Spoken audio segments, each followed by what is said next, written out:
Barry, you introducing us? Melissa? Melissa's muted. Hi, I'm Melissa. I'm from Youth Work Ireland, Cavan Monaghan. Hi, I'm Neve. I used to be part of the LGBT ally group and now I work as a volunteer. Hi, I'm Barry. I'm the LGBT youth development worker for Cavan and Monaghan. And my name's Keelan. I'm the manager of Youth Work Ireland, Cavan Monaghan. Okay. I have the questions this week, as I always do, but this time I forgot. We're going to start with a comment that was sent into yourself, Barry, and Cavan and Monaghan Rainbow Youth after last week's broadcast. And it was a question from a young person which said, I'm bisexual and my mum doesn't understand. I've come out about 3 to 4 months ago and there's still no understanding. How can I help her to see that this is real, that I'm bisexual, and help her to understand? Please help me. Please advise. So, as it was sent to you, Barry, do you want to kick us off with your view? Yeah, thanks. I spoke with this young person, obviously through email last week when the email initially came in, and it's essentially what we were talking about was people's different reactions around coming out. One of the things and one of the problems that young people sometimes face is maybe their ethnic background, it may be their faith, it may be the age of the person that they're telling, but it could be how people have informed that person in the growing up. So it is one of the things you just kind of have to take time with and understand that not everybody is going to react the same way. Unfortunately, not everybody's going to react the same way. We can't prepare for how somebody's going to react either. And I think this is actually going to be a theme of some of the questions that we have today from the discussion we had there. So it's given a person time to come to terms with something that they don't understand.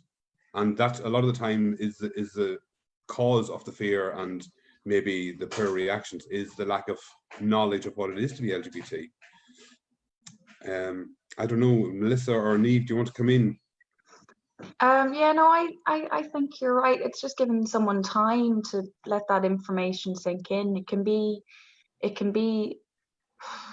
a shock to someone's system almost. And as we were saying earlier, it's like the people you think aren't going to react do, and the people who don't react tend to, like, you wouldn't think react like do. It's a weird one. It really is. I was just going to say that even for that young person, it's what does it mean to the parent that they're LGBT? So sometimes it's about the parent, like it's their issue, it's the parent's issue, and what their beliefs are, what they think. And it's like the parent has to come to terms. The young person is probably fine in who they are. It's trying to deal with the parent it's the parent that hasn't accepted it, and the parent has to kind of go through a process themselves of taking it in. And it's something that the parent has to work on. It's not the young person's issue. It's actually something that the parent has to work on. And which might include a bit of, like, loss for the parent, of parents' expectations of what their young person is going to be and all of that. We're not saying the parent, it's that the parent might have expectations of what the child was going to do, or where they were going to go, who they were going to be, and they have to deal with that kind of a bit of loss there as well. So there's a whole lot of accepting, and there's a lot of going on in the mind that, the parent has to process. But I think that the young person, should stick with it and try even to help the parent understand, because a lot of it's around fear and fear of the unknown.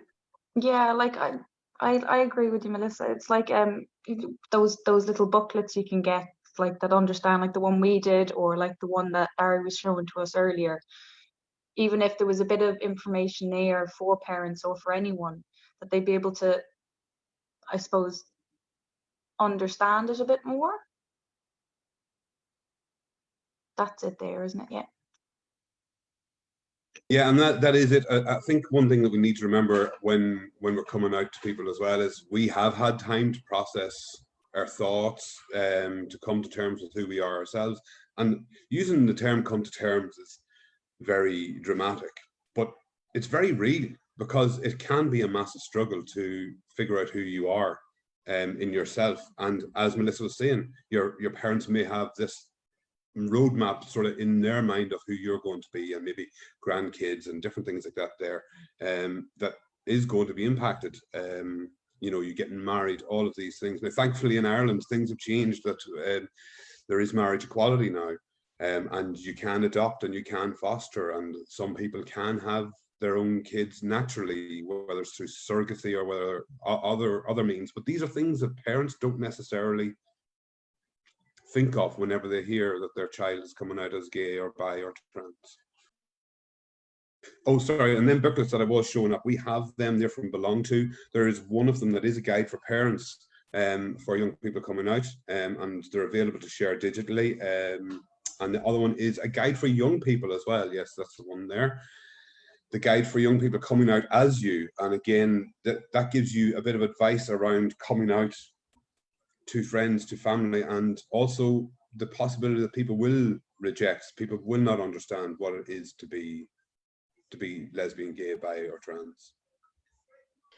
Yeah, exactly, Barry. And even like that of talking to them about it, because I know even like years ago, it would have been that if you were saying that you were LGBT, that it was somehow going to be a lonely life. Like that was like an old, thing that was said, that, a mother might be saying, oh, he's going to be lonely all his life or whatever. So it's even trying to explain to the parent, what does it mean to be LGBT in 2020? And like all the things that you're saying, that marriage and all these things are available now, and are, it doesn't have to be, maybe it could be something that they're thinking about years and years ago that's not true to now. I think there's something there in what you were saying. I think it was Barry, you said it there, around you've had time to process this, and you are probably a bit of an expert in the world of LGBT, because it's such a big part of who you are, and who you identify as.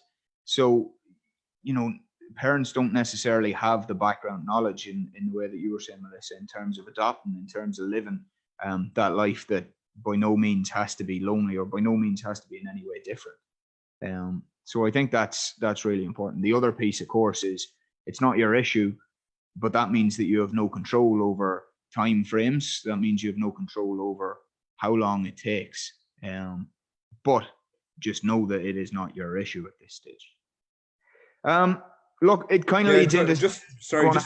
Before we do go on, the one thing is, it's not your issue, yes, but it doesn't mean that it's not going to impact you. And that's the one thing that we need to remember. It is going to impact your life, especially if it's family. If family don't understand who you are, that can be extremely difficult. And I speak from personal experience as well. Like, it wasn't easy for all of my family to accept who I am. Now, thankfully, I love all of my family, and I know they all love me, and they accept me for who I am now, which is fantastic. But it is extremely difficult. One thing that you have, though, is you have groups like Cavan and Rainbow Youth. You have various LGBT groups across the two counties, including the services that are run by Youth Work Ireland, and Melissa in particular in Carrickmacross. We have youth clubs in Monaghan and Cavan. Obviously, we're not meeting at the moment, but there is a Zoom alternative. Like, we are meeting on a weekly basis, so that is an option if you're looking for support, if you're looking to speak with people who understand who you are, who understand all the issues you're going through.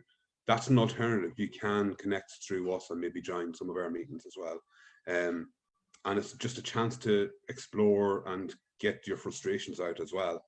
And then if we need to signpost, if you need further support, we can send you in the right direction.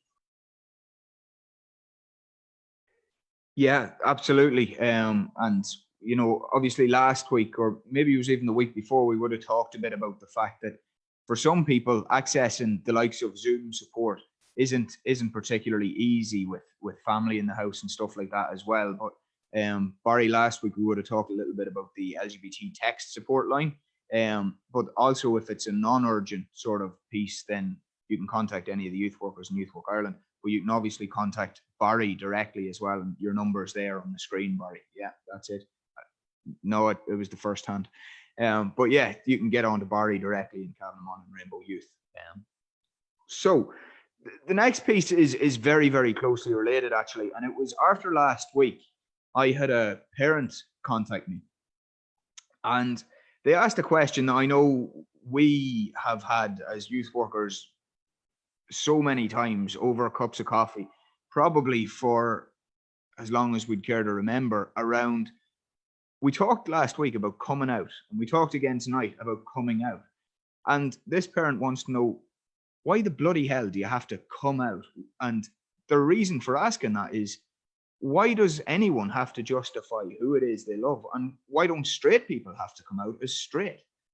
So why do gay people, why do lesbian people, why do bisexual people, why does anyone who doesn't necessarily identify as heterosexual, straight, have to come out? Why do you have to justify that? Melissa? Well, it's gone back to, in society, it was made the norm that to be straight was the norm, which obviously is wrong.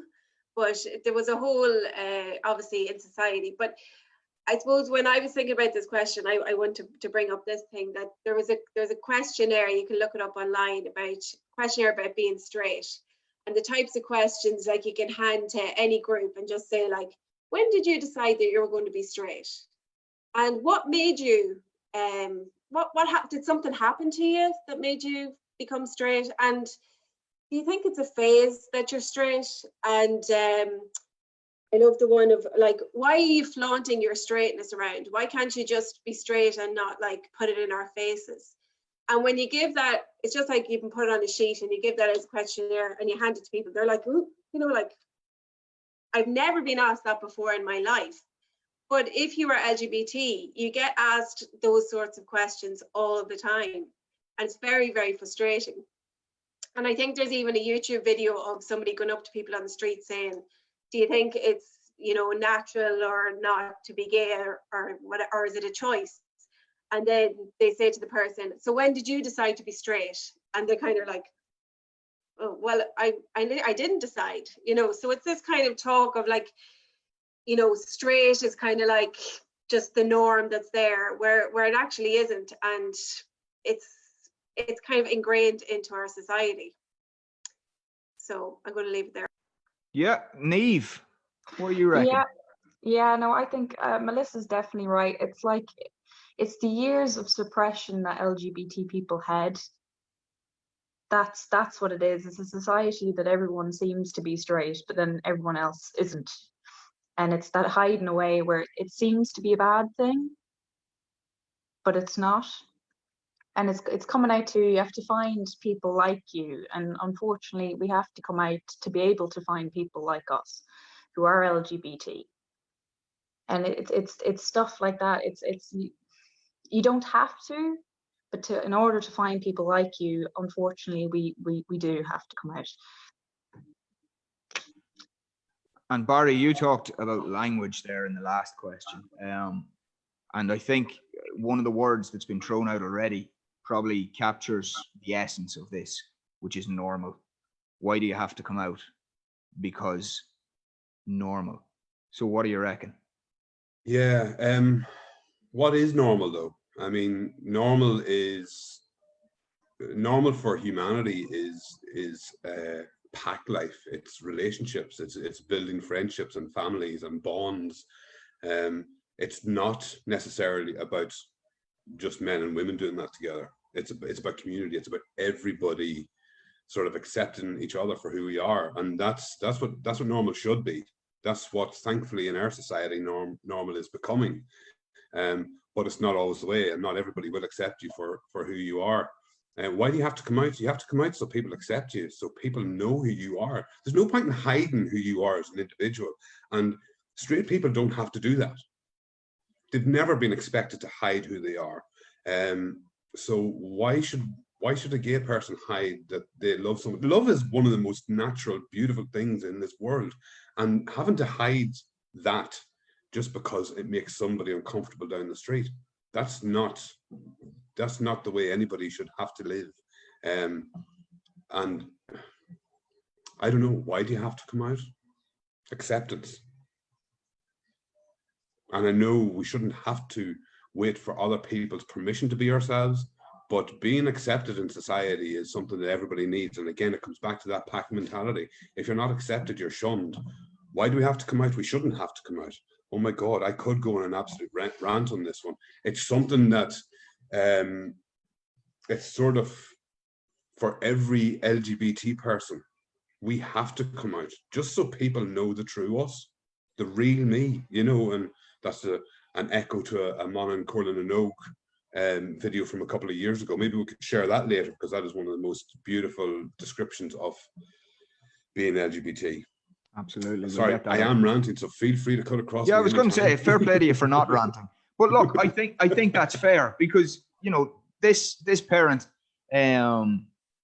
is sitting there and obviously sees this as a complete injustice. But for you guys who have had to live the injustice of having to justify who you want to love, who you love, who you are, then I think it's only right that, you know, of course you're passionate about it. We're all passionate about it, but you guys have had to live it.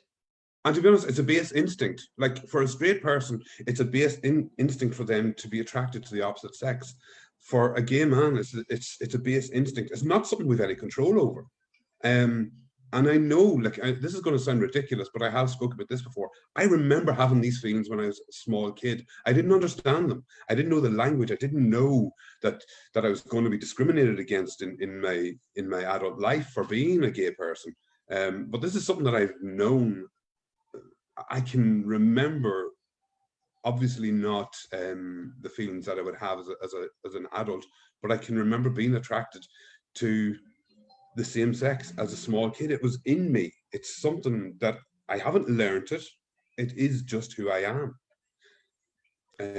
Yeah. So I know, I don't know who said it to me. I think it was maybe John, I think it was before, that the easiest way of explaining it to anybody is for anybody, it's just about who you fancy. And I just love that, because it's so anybody can understand that. So when I'm going into schools and I'm talking, I'm saying, like, you know, it's just about who you fancy. It's about who I fancy. It's about who you fancy. That's what your sexuality is. That's all it means. It's just who you like, who you're attracted to. And it's just as simple as that. It doesn't have to be, you know, really something like, oh, I wouldn't understand that, because it's about who I fancy and who somebody else fancies. And that's it. And it's that simple. I think it is that simple. It may not be simple to live it though, but I think when it's boiled down, it's a question of, well, the proper word, of course, is heteronormativity. It's a society that believes that heterosexual is normal because we've been allowed to believe it, and we've been made to believe it and conditioned to believe it for so long. So maybe it's time to change the language. When you look back at civilization, like thousands of years ago, like it was the norm in Greece. Like it was the norm. And I'm not saying anything about religion or anything like that there, but it was prior to, like, it was quite normal for two men or two women or everybody to have relations, and it was never something that was judged or criticized in ancient societies. And it is changing as well. Like, even with my own kids, there's cartoons and storybooks and everything that have same-sex couples in them all the time. And if I point that out to my kids, they're like, yeah, so what? You know, it is changing for the better, I can see, in terms of even it being more visual in society, that there are, you know, different types of couples that are out there. And yeah. Sorry, go ahead, Niamh. It boils down to all equality too. It's just to be able to feel you, but not to be shunned by it. Just to be you. That's the whole thing. Just the quality that we have to learn, and everyone has to understand, is that everyone's different, no matter what. I'm not like you, and you're not like me, and that's the way it is. But there's similar. Oh God, I can't say that word. There's similar bits towards everyone, and that's what people have to understand. It is really, it's I can't think of the word I was going to use there either. It's very warming though to see that parents are actually coming up with questions like that one though. You know, why do they have to come out? They shouldn't have to come out, and that's really it's very heartwarming for LGBT people to see them questions being asked by straight people, by parents, knowing that people are out there now willing to support young LGBT people in the family home, which like 20 years ago, 30 years ago, that just wasn't. Young people were being, and in fairness, it is still happening. Young people are having to leave their home when they do come out. That is still part of society, but it's gradually that's becoming the minority of young people, thank God, and the majority of young people are being accepted within the family home at a very young age. Let's move on to the next question. I think we're actually out of time in terms of taking any further questions, but I think it was right to spend some time on that and unpack it a little.